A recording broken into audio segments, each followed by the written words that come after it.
Hello বন্ধুরা, দুষ্টু মিষ্টি লাইফস্টাইলে তোমাদের অনেক অনেক স্বাগতম। আজকে আমরা চলে যাচ্ছি, আমি আর আমার হাজব্যান্ড একটু ঘুরতে বেরিয়েছিলাম। আমরা আজকে যাচ্ছি বৌদ্ধ টেম্পলে। এই রাস্তাটা অনেক সুন্দর, যার কারণে আমি একটু সিনেমাটিক শট নেওয়ার চেষ্টা করছিলাম। এবার রাস্তায় তো এইভাবে ভিডিও করা যায় না, তাও আমি চেষ্টা করছিলাম ভিডিও করার। এই যে আমরা পৌঁছে গেছি, সেখানে পৌঁছানোর পরে যে ভেতরে এসে এগুলো হচ্ছে বৌদ্ধদের একটা নিয়ম, এখানেটা হচ্ছে বলে আশীর্বাদের ব্যাপার, এটা ঘোরাতে হয় এগুলো খুব।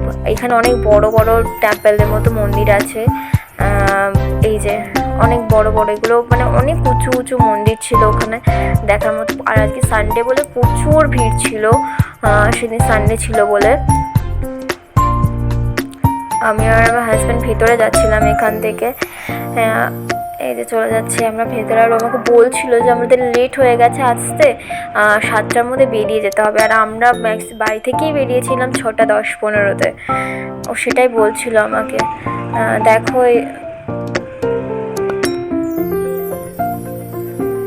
দেখো আমরা চলে এসেছি, এবার ভিতরে ঘুরছি। আমরা এক্ষুনি বেরিয়ে যেতে হবে বলতে ঘুরে একবার তাড়াতাড়ি করে ঘুরে নিচ্ছিলাম।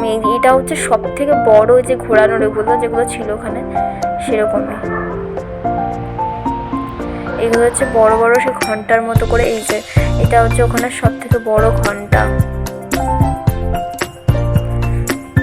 এটা বৌদ্ধদের একজন দেবতার মতো, ওনার একটা মূর্তি। এটা হচ্ছে বৌদ্ধদের অনেক আগেকার কেউ একজন এই গাড়িতে চলতো, সেটাই ওরা ওখানে দেখানোর জন্য রেখে দিয়েছে। এই যে ছোটো ছোটো অনেক মূর্তিও ছিল, যেগুলো অনেক সুন্দর।